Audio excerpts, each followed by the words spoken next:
Welcome to Joe's Astrology.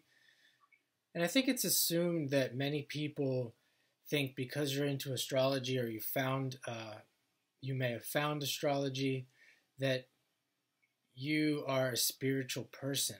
Uh, or maybe they might even think you're a weird person or you're an odd person. Or, yeah, you're that person who's into uh, divination and prediction. What's the other word? Par- I've heard the paranormal, and that may be the case. Uh, but I do think that the more I study astrology and talk to people regarding their astrology charts, that one of the main reasons today in 2024 that people are finding astrology is because you could say that their soul is absolutely fed up with their bullshit. And I think that the reason I'm saying this is considering that astrology is so accessible in 2024. You can jump on the internet, you can find an astrologer, you can do your own research, learn astrology very easily, you can look up the charts very easily, etc. And for that reason, I think that it's possible more and more people are finding astrology as a means, as a opportunity, an opportunity to get over their own stuff, to move on, to successfully in this life. You can think of just how many people there are now, but to successfully in this life start to move forward and stop the back and forth movement that is essentially produced by fear, doubt, worry, bad knowledge, and on and on and on. And I think there's two things, or maybe a couple things to point out here. You might have the person who comes to astrology and they say, "Oh, astrology, that's fake. It's nonsense," and they never come back to it. And you could say maybe they don't need astrology. It's not necessary for their life, for this life for them. And then there's the other side to it, that it's possible that they are rejecting that lifeline that the creator of the universe is giving them at this time. They're giving them a lifeline. They're saying it's coming in the form of astrology. It could come in many different forms. But for someone like me, I would say, I'm not sure if that's the case for me, but I would say, for me, I think it is a lifeline. Because I obviously I made this channel. I understand it. I see the truth in it. I see the benefit of it. So we have that person there that's just in complete denial, and at some point they're going to have another opportunity to get over their stuff. They'll figure it out, but they might not figure it out in this lifetime. And then you have the people that do like astrology, and they haven't really went deep enough with it, and they don't quite understand what I'm talking about here, maybe. They don't see astrology as being something that can do that. And oftentimes in order to really understand this, they have to take the word of an astrologer. They don't know astrology well enough to even see that they're what they're doing in their astrology. They might say, "Oh, I'm a Virgo, or I'm a Libra, and this is what Libra means. And I've heard that I'm a moon sign. This is what that means, and my rising." But they haven't been able to look at the chart in its totality and say, oh, "Okay, here's where my life's been. Here's where it's going. Here are the missteps that I'm making that are causing the problems."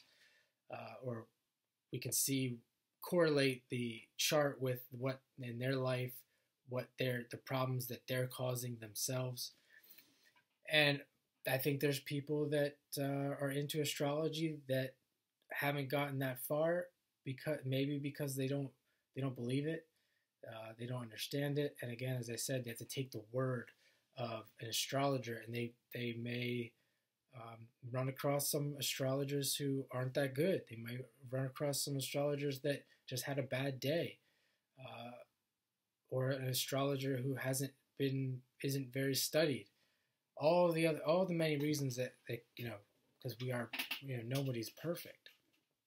And it is quite difficult to interpret, especially if you're only seeing someone for an hour, or, and you only know them for an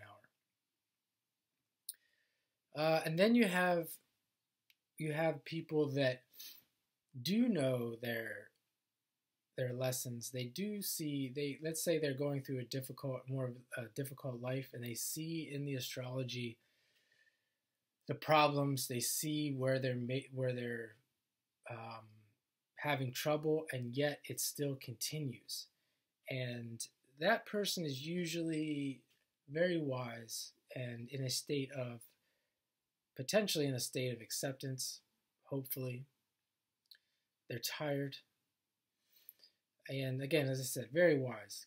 Potential to be very wise. Opportunity to be a very wise person. But what we're going to focus on in this video is the person who, even though the solution to the problem is right there, they still can't do anything about it. And in my mind, I think astrology is so great and this and that, but there's always that block that the person has to do the work to truly transcend that. For astrology to truly be that opportunity, they have to do the work themselves, or they're going to have to take the word of a trustworthy astrologer. One of those two things has to happen. And unfortunately, I think in a lot of cases, for whatever reason, those two things are not going to happen for these people. And coming from where I'm coming from, at times I'm very saddened by it. It's disturbing. And then other times you think it is what it is. It's not that big of a deal. It's the way it is, the way it's meant to be. But then I go back saying, no, it's not meant to be that way, etc. This can be, I hate this, etc. Why is this happening? So I'm not really sure what the answer is. For me, I think the lessons, which I'm going to do my chart here on my channel sooner than later, I think the lesson for me coming to astrology was the lesson of relativity, and really always having that ninth house tendency to be righteous. I'm right, you're wrong.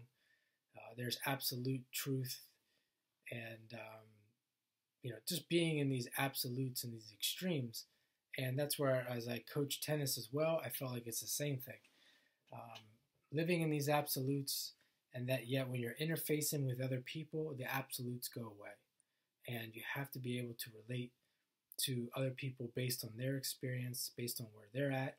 And even though they're potentially, you could say there's such thing as natural law or natural truth, with the subjectivity of humanity and the way this realm works, there is relativity. There is nothing but relativity from that perspective. And that's one of the things that I'm learning. As you can tell, going to astrology, it's very similar in that I have similar experiences where other people could potentially argue with me, and I'm constantly having to teach and convince and persuade based on where they're at. And that's something that I think someone like me is going to have to live with for the entire life. It's not just me. Many people have this ninth house, third house, Sagittarius, Gemini dynamic in their life. But for me, I think it's a important step to take, understanding all of that, in order for me to be successful and be able to live a consistent, healthy life. Which is part of the reason why I started this channel, because I like for lack of a better term, I like the forgiveness of the platform. And this idea that a person can be holding themselves back, and astrology can really open them up to their future and the potential and possibilities, but oftentimes they are not willing to look at it, and we can see a number of reasons why. As I said in the beginning of the video, if you think that astrology is evil, if you think that astrology is hocus pocus, if you think that it's superstition, if you think that astrology is a game, a personality game, then you will not see the value in order to get over your stuff. It's not going to happen. If you think that if you're a religious person and you cannot separate religion from astrology, if you think that astrology is actually not, if you think astrology is not in line with your faith, which I would say you are wrong, you are holding yourself back. Astrology can be in line with your religion in the sense that you want to do better. You're asking, a lot of people are asking to be saved, so to speak. They're asking for help, so to speak. And it reminds me of that Bible quote when the lifeline is being thrown and they're sabotaging themselves through their own false superstitious beliefs. And for some reason, I don't know if it's because of church pastors peddling this nonsense. I don't know what it is. I also seem to think that these different categories of people, that these things exist for the specific reason to hold these people back, to stop to regulate human beings' advancement. Meaning there may be some idea of divine timing. You think of karma, destiny, things that we really don't know about, and we have a hard time interpreting. Maybe only a select few humans, people on the planet can do this, if even at all. So even if they can, it doesn't matter. They're not going to reach everyone. There's only a certain, which would be another reason why only a certain number of people are permitted to understand these things. Or even myself, I'm only permitted to reach a certain number of people because they are not permitted to understand these things as a regulatory system or a control system that the universe has put in place. I don't know if that is clear, but that's the only thing I can think of. That's the reason why these people cannot see the lack of logic in these things. There's so much. I could go on forever and ever. I wanted to make this video pretty long because I am kind of ranting a bit, and I wanted to get some things off my chest. The level of faith, and that's a big thing with other people as well. They think that they don't want to doubt. They think they have faith. I have faith. I have faith because of experience, because of knowledge. That's why I have faith. They don't even have faith in their own stuff. So why would they have faith in your stuff? Or I should say my stuff, astrology. And they won't. They won't for that reason as well. They don't trust themselves. They don't trust their parents. They don't trust the authority, the government, and on and on and on. There's a very, very much lack of trust. So why would they trust me?